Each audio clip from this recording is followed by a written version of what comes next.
بسم اللہ الرحمن الرحیم۔ آج ہم اردو ادب کے ایک بہت نامور مشہور ڈرامے انارکلی کے متعلق کچھ بات کریں گے۔ اس ڈرامے کے اندر کیا خصوصیات ہیں، پلاٹ کیسا ہے، کردار کیسے ہیں، مکالمات کس انداز سے کیے گئے ہیں، تاریخی حیثیت سے کیا ہے، اور پھر لکھنے والے نے یعنی امتیاز علی تاج صاحب نے اپنے فن کا کس طرح اس ڈرامے کے اندر مظاہرہ کیا ہے۔ ان تمام باتوں پر سیر حاصل بڑی تفصیل کے ساتھ آج گفتگو ہوگی۔ سب سے پہلے تو یہ یاد رہے کہ یہ امتیاز علی تاج صاحب کا ایک ایسا شاہکار ڈرامہ ہے کہ جس بلندی پر پہنچ کے امتیاز علی تاج صاحب نے یہ ڈرامہ لکھا ہے، اس بلندی پر صرف ایک بار ہی امتیاز علی تاج صاحب پہنچ سکے ہیں، اور یہ کسی بھی ادیب کی زندگی میں ایک دفعہ ہی ہوتا ہے کہ وہ اپنے فن کے بالکل عروج پر پہنچ کر کوئی شاہکار تخلیق کرتا ہے، اور امتیاز علی تاج صاحب کے فن کی بلندی اور عروج دیکھنی ہو تو انارکلی جو ان کا ڈرامہ ہے وہ دیکھ لینا چاہیے۔ آغا حشر کاشمیری کے بعد ڈرامہ نگاری میں دوسرا اہم ترین نام اردو ادب کے اندر وہ امتیاز علی تاج کا ہے، اور امتیاز علی تاج کو یہ نام ملنے کی ایک بہت بڑی وجہ ان کا ڈرامہ انارکلی ہے۔ اس ڈرامے میں ایک طرف شہنشاہی جلال و ہیبت آشکار ہے تو دوسری طرف شباب کے مضطرب لمحات کی مچلتی ہوئی پکار ہے۔ اکبر اعظم کو مغلیہ سلطنت کا غرور کہا جاتا ہے۔ سب سے زیادہ متکبر بادشاہ مغل شہنشاہوں میں گزرا ہے اکبر، اور اسی کے ساتھ یہ واقعہ پیش آتا ہے، جبکہ دوسری طرف شہزادہ سلیم کے دل میں الفت کا سرور ہے، اور محبت بھی کس سے ہوتی ہے؟ ایک عام کنیز سے۔ یعنی انارکلی جو کہ کنیز ہے، اس سے شہزادہ سلیم کو محبت ہو جاتی ہے، اور اس قدر محبت کہ جان دینے کو آمادہ ہو جاتا ہے۔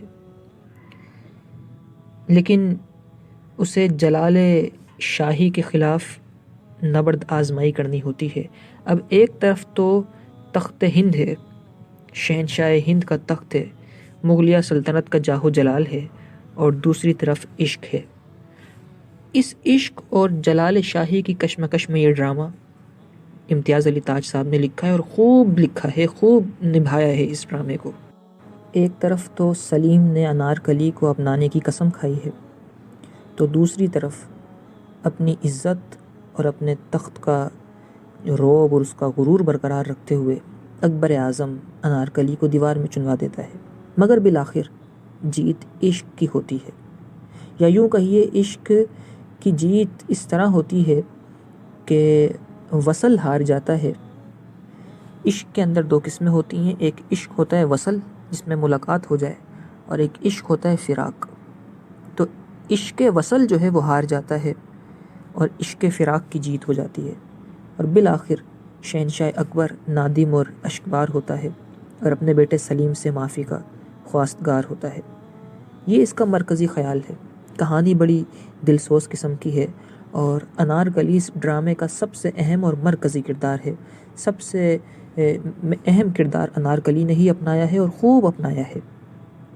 ہیروئن ہے اس ڈرامے کی انارکلی، 15 سال کی، اور انارکلی ہے کون؟ 15 سال کی خوب رو کنیز ہے، جس کا حسن دوشیزگی کی بہاروں کو اپنے دامن میں لیے ہوئے ہے، جس کا حسن 15 سال کی عمر میں اپنے پورے عروج پر ہے، اور شہزادہ سلیم کی جیسے ہی اس پر نظر پڑتی ہے تو شہزادہ سلیم اپنی پوری دنیا کو چھوڑ کر اپنے تخت، جاہ و جلال، راجپوتی خون اور اپنی حیثیت کو بھول کر محض اس 15 سال کی دوشیزہ انارکلی کے حسن میں ایسا فدا ہوتا ہے کہ اپنی ذات کو اس میں فنا کر دینے کی بات کرتا ہے، بلکہ تخت ہندوستان تک پلٹ دینے کی بات کرتا ہے۔ لیکن دوسری طرف انارکلی اپنی حیثیت سے خوب واقف ہے۔ وہ اس حقیقت کو ہمیشہ پیش نظر رکھتی ہے کہ کنیزیں بادشاہوں یا شہزادوں کے لیے کھلونوں سے زیادہ اہمیت نہیں رکھتی، جن سے کچھ دیر کے لیے بادشاہ اور شہزادے اپنا دل تو بہلاتے ہیں، لیکن پھر جب چاہیں توڑ پھوڑ کے الگ بھی کر دیتے ہیں۔ کنیز بہرحال کنیز ہوتی ہے، وہ بیگمات کی صف میں داخل نہیں ہو سکتی، اپنی اس حقیقت کو جانتی ہے۔ دوسری طرف سلیم بھی اپنی حیثیت کو کبھی فراموش نہیں کرتا، مگر اتنا ضرور ہے کہ وہ محبت میں جلتا رہتا ہے۔ لیکن ایک موقع ایسا آتا ہے کہ سلیم اپنے تمام بیجز کو اتار دیتا ہے، اپنی تمام حیثیتیں ختم کر دیتا ہے محض انارکلی کی خاطر، اور وہ کہتا ہے کہ تمام انسان برابر ہیں، کوئی مرتبہ کوئی مقام کی حیثیت نہیں۔ لیکن دوسری طرف انارکلی یہی باور کرانے کی کوشش کرتی ہے سلیم کو کہ میں آپ کے مناسب نہیں ہوں، میں آپ کے ساتھ نہیں رہ سکتی۔ مگر اتنا ضرور ہے کہ انارکلی یہ تمام جملے کہتی تو ہے، لیکن اس کے باوجود بھی وہ آتش محبت میں مسلسل جلتی ہے اور قرب مسلسل کی آغوش میں مسلسل رہتی ہے۔ سلیم کا عاشقانہ رویہ انارکلی کی نیند حرام کر دیتا ہے، سکون پامال ہو جاتا ہے، اس کی کیفیت ناگفتہ بے ہو جاتی ہے۔ اور جب سلیم اپنی محبت کا اظہار کرتا ہے انارکلی کے سامنے جا کر، تو اس وقت انارکلی جو جواب دیتی ہے، جو جملے امتیاز علی تاج صاحب نے لکھے ہیں، کمال لکھے ہیں، کمال مکالمے لکھے ہیں آپ نے۔ انارکلی کے الفاظ سنیں آپ۔ انارکلی گویا ہوتی ہے، کہتی ہے کہ شہزادے کنیز مذاق کا کیا جواب دے سکتی ہے، اس کا کام تو برداشت کرنا ہے، خواہ مذاق اس کے دل کے ٹکڑے ٹکڑے کر دے۔ یعنی وہ سلیم کی طرف سے اظہار محبت کو مذاق سمجھتی ہے۔ اب سلیم لپک کر انارکلی کے قریب ہوتا ہے اور پھر انارکلی سے کہتا ہے، مذاق؟ خدایا آہیں اتنی بے اثر، آنسو اتنے بے ثمر، انارکلی یوں بھی سمجھا جا سکتا تھا، تم نے یوں کیوں سمجھا؟ اب انارکلی اپنی چھنگلی سے، اپنی چھوٹی انگلی سے اپنی آنکھوں کے کناروں پر جو آنسو آ جاتے ہیں انہیں صاف کرتی ہے، پونچھتی ہے اور پھر کہتی ہے پھر میں کیا سمجھتی؟ ہندوستان کا نیا چاند ایک چکور کو چاہتا ہے، کیسی ہنسی کی بات ہے، ہاں تم شہزادے ہو، بڑے ہو، بہت بڑے ہو، میں ایک کنیز ہوں، ناچیز، بے حد ناچیز، شہزادہ کنیز کو چاہے گا، کیسی ہنسی کی بات ہے۔ اب آپ مکالمے دیکھیے دونوں کے، کس طرح لکھے امتیاز علی تاج صاحب نے، اور دونوں کے جذبات نظر آتے ہیں، جذبات کا اندازہ ہوتا ہے اور حقیقت کھل کر سامنے آتی ہے۔ ایسا لگتا ہے کہ دونوں جذباتیت کی سمندر کے اندر بہہ کر جا رہے ہیں، اور انارکلی دور اندیشی دکھاتی ہے جبکہ شہزادہ سلیم جو ہے وہ عشق میں جلد بازی کر کے دکھاتا ہے۔ دراصل انارکلی بہت ذہین لڑکی ہے، عمر تو کم ہے، لیکن اس کے سامنے جو تجربات ہیں، اس کے سامنے ظالم سماج کے کڑے بندھن ہیں، اسی لیے وہ محبت کے وبال سے بخوبی واقف ہے، اور بالآخر ہوتا وہی ہے جو انارکلی کے ذہن میں خوف کی صورت میں موجود ہوتا ہے۔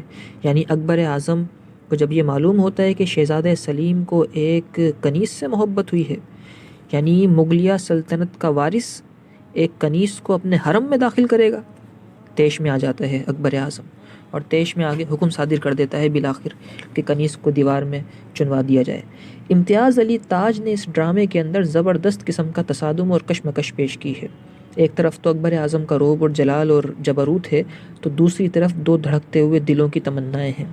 گویا کہ جلال شاہی محبت کی سلطنت کو زیر نگی کرنے پر آمادہ ہے، اور زیر نگی کر بھی دیتا ہے وہ انارکلی کو اپنی طاقت کے بلبوتے پر چنوا کر، لیکن پھر بھی سلیم کے دل سے انارکلی کی محبت نکال نہیں پاتا۔ یہاں انارکلی کو جس طرح دکھایا گیا ہے وہ بھی کمال ہے۔ انارکلی خود بھی محبت کی آگ میں جل رہی ہوتی ہے، لیکن جس طرح وہ اپنے جذبات پر قابو کرتی ہے اور جس طرح وہ سلیم کو سمجھانے کی کوشش کرتی ہے وہ بے مثال ہے۔ دوسری جانب امتیاز علی تاج نے ڈرامے کے اندر سلیم کا کردار پیش کرتے ہوئے اس امر کا بڑا اچھی طرح خیال رکھا ہے کہ شہزادہ سلیم کا خاندانی پس منظر، سماجی ماحول بھی سامنے رہے۔ سلیم ایک بہادر شہزادہ ہے اور ایک ایسا نوجوان ہے جو اپنے ارمانوں کا جنازہ نکلتے ہوئے نہیں دیکھ سکتا۔ اس کے اندر باپ کی طرف سے مغل اور ماں کی طرف سے راجپوتی خون گردش کرتا ہوا نظر آتا ہے۔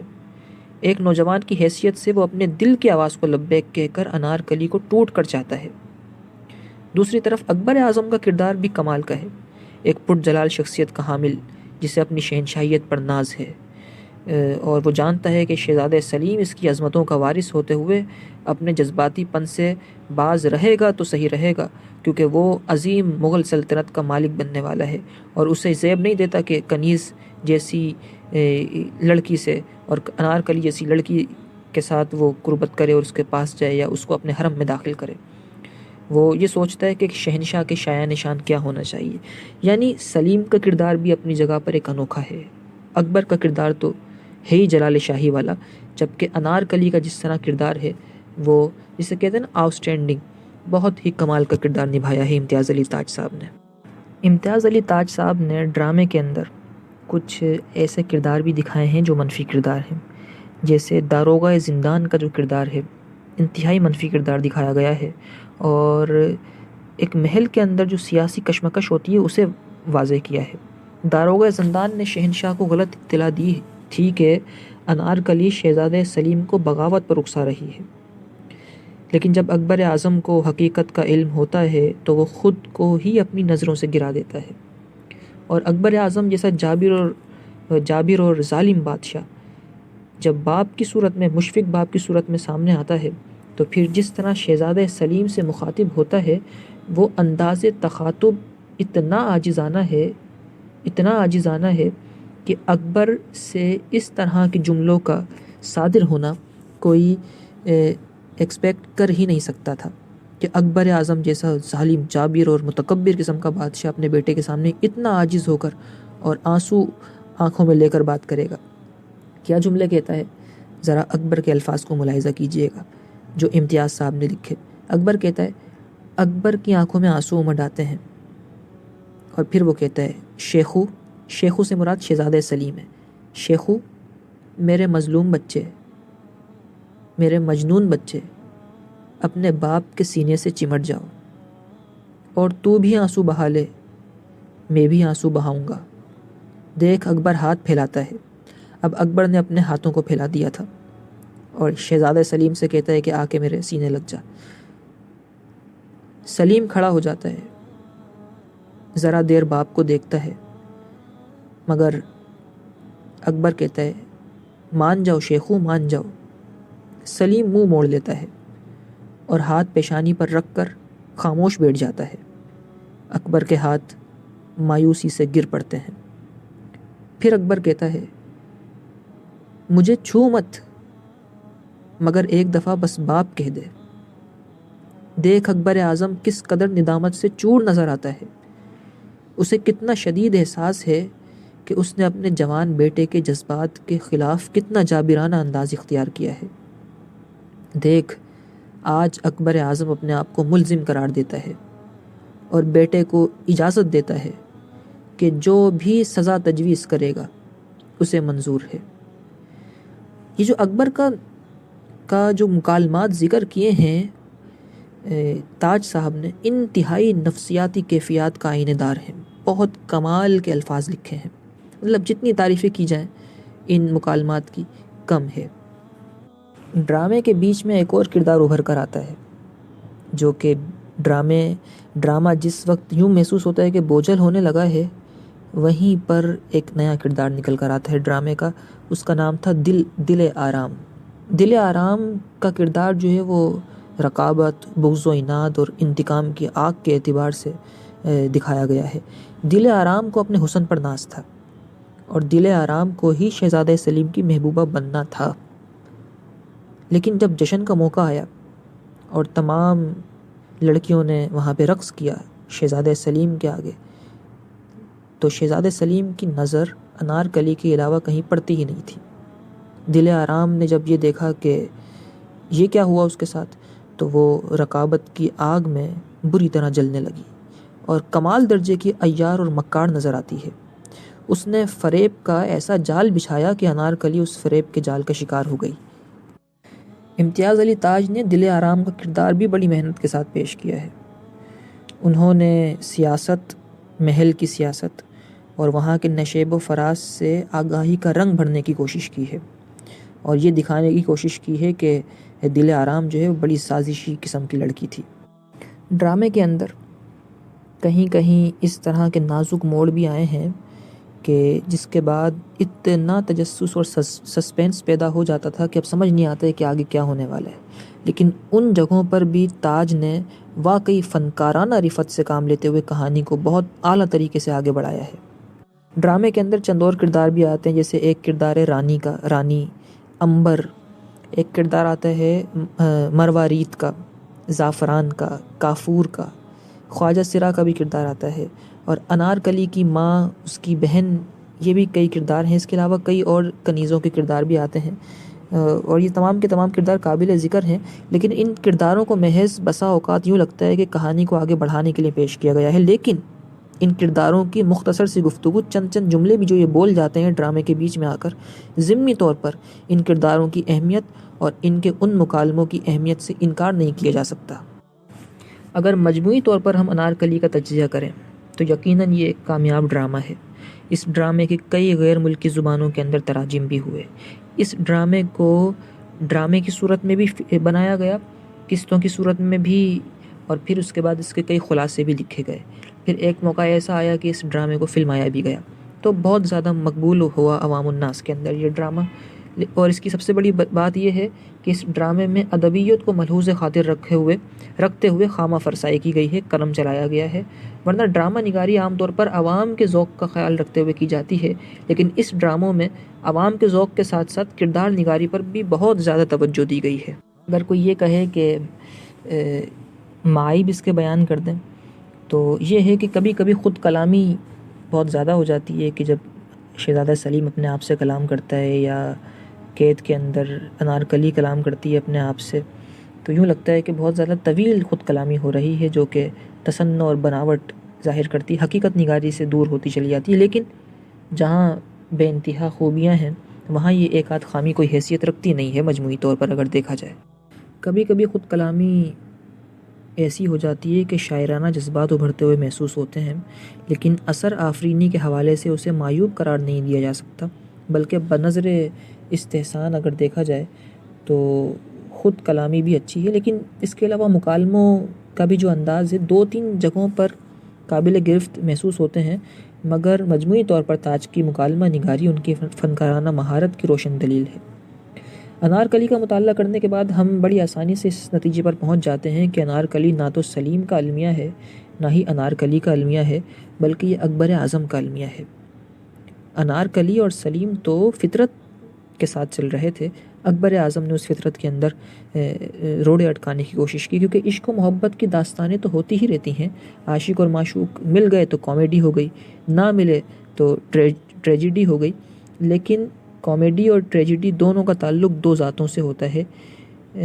بیچ میں جو بے جاہ اپنا دبدبہ اور جاہ و جلال، انا وقار اور تکبر لے کر جو جلال الدین اکبر آئے، انہوں نے اس ٹریجڈی کو المیہ بنانے کی بڑی کوشش کی اور اس میں کامیاب بھی ہوئے۔ بالآخر یہ ہوتا ہے کہ انارکلی کو دیوار میں چنوا دیا جاتا ہے اور پھر شہزادہ سلیم زندگی بھر اس کی یاد میں روتا رہتا ہے۔